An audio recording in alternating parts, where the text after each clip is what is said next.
Good afternoon. How are you guys doing today? It is a beautiful spring-like day here. Very unusually warm. Actually, this side of my greenhouse says 88. And this side's 87. The vent fan's been on. I just turned it off so I could talk, but wow, it's so warm. It's crazy. Everything is starting to bloom in here, but I'm dragging a little bit today. So we've had lots of Christmas stuff going on and church this morning, and I'm trying to fight the tiredness by keeping myself busy. So this week we're going to go try to find a couple cool new fish stores that like specialize in some specialized fish and aquarium stuff.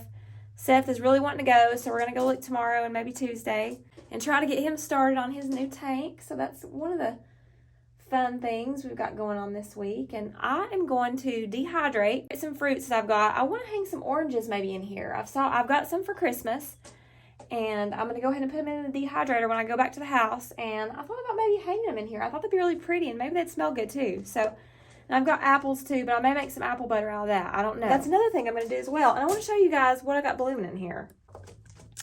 So this is my ruby necklace that my husband bought the other day at the garden store.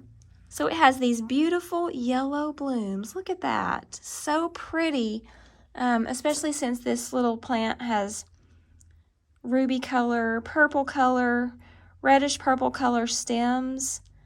And those little blooms just stick out. Look at that. And I've got more of them going to be opening up. I'm not sure how long they stay open. I've never had one of these before, so we'll see. But they are so neat. Okay, now I have this succulent right here that's going to be blooming. All these right here are blooms, and I think they're going to be like a reddish bloom when they open up. I've had one of these before, but it's been a while. There's another bloom right here. This one's going to be blooming. It's got a little bloom on the back side of it. And here's this one. Hasn't opened up yet. Oh, it's fixing to, though. You can see the yellow in there. It's going to be really pretty. Sunflowers are doing really great. And then my zinnias, which are still doing really good. And they're all coming up real well. I'm going to need to separate that one. It's got two. But they are doing really good. They've got their second set of leaves coming up. And here's the other one I was going to show you all. It's hiding in here, but it's got a little bloom right in there. And right here is my orange hat tomato plant. Starting to turn. My husband says these are such a good flavor. I have not tried them yet. So that one will be ripe before too long because they don't turn the reddish color. Oh, and I'm going to show you guys what else I got for Christmas for the greenhouse. So here's a little indoor pollinator called Bee the Bee from arrowgarden.com. And since we don't have bees in here right now pollinating, this is like a self-pollinator, and it works for like tomatoes, strawberries, peppers, other flowering fruits and vegetables. It helps them have better yields or bigger fruit size, and it works by pollinating with the bristles. It vibrates and it like distributes the pollen from flower to flower, and you just touch the pollinator to like each of the flowers and it will give you more fruit. All right, y'all, it's getting hot in here. I gotta turn this vent fan back on. All right, I'm heading to work on the oranges. So Eli's girlfriend Grace brought a bunch of oranges and fruits and stuff home from her Farm Fresh store that she works at. So I thought this would be a good time to get some oranges if I wanted to dehydrate to hang in the greenhouse. We'll see if that works. I've never dehydrated oranges, but I've done lots of other stuff. So I'm gonna put these on here and see how they do. I think I gotta dehydrate them at 135 is what I was reading.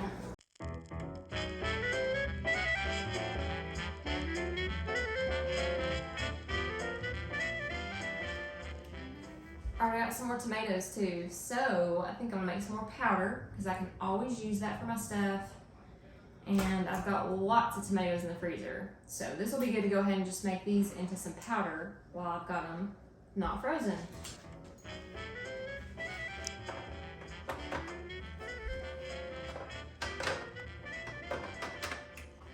I'm fixing to do a test run on my canner to see if I can get it up to pressure and everything's working right on it. It recommends doing that in the manual. So I've washed it and I'm gonna lubricate it because this canner does not have a seal on it. So you have to lubricate the metal to metal part. And I'm gonna do that first and then let's see if I can do it. Wish me luck. Alright, I am removing any sticky residue from the factory that was on here before I apply Vaseline. This thing is very substantial, very heavy, a little intimidating, but I'm not gonna let it scare me. So I'm gonna apply the Vaseline to all this area right here, the underside of this, and then the wing nuts right here, the top of this, and inside this little beveled area where it meets up. Now you don't want to, from what I watched on the video, it said not to overdo it to where you can just see it on there, just a very thin, wet layer.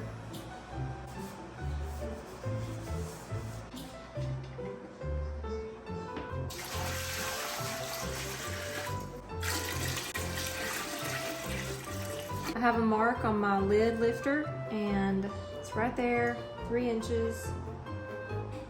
We're right at 3 inches. This lid goes on a certain way. It's got a notch right here. And you're gonna wanna line that up.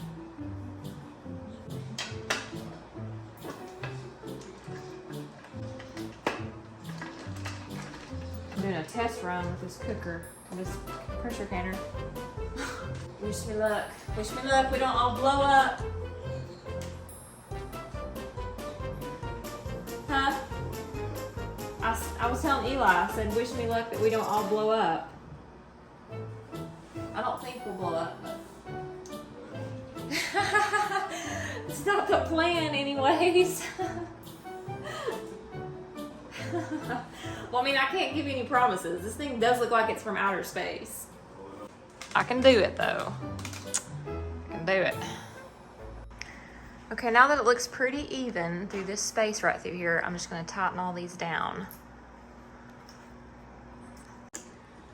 All right, I've done the other checks you're supposed to on this thing. You're supposed to make sure that you can see through that right there. And I've got the little plug that goes in here. So the water's in here, and the next step is just to turn it on high until you see steam coming out of here, a constant steady steam for 10 minutes. Here we go. Ooh, okay. All right, she's on high. Now I don't know how long it'll take on my stove, so we'll be back in a little bit. All right, I think the canner is getting there. I can hear it, but I don't see a steady stream of steam yet, so I think it's getting pretty close.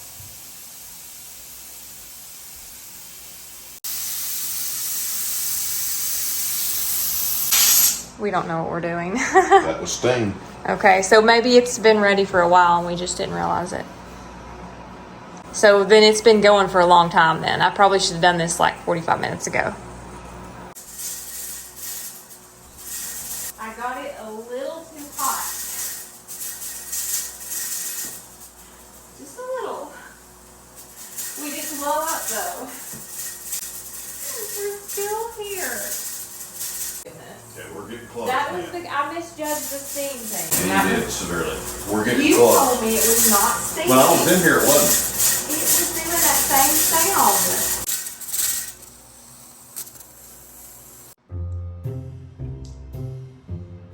Alright, so the canner has finally come down to 0 pressure, so I'm going to remove this weight right here.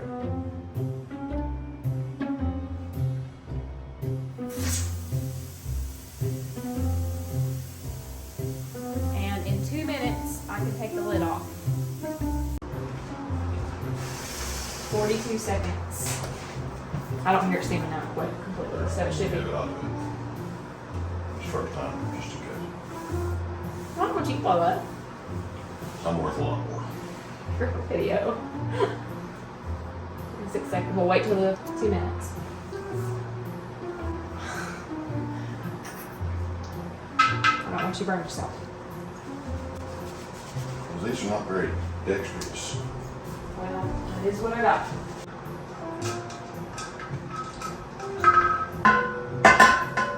Okay, we're good. got it figured out. I think next time will go better and we'll know exactly what to do. Yeah, I think it's gonna work out really good, and it holds 19 pint jars, so that is super cool. And I've got like a lot of tomatoes to do in the summertime, so I think it's gonna be really good.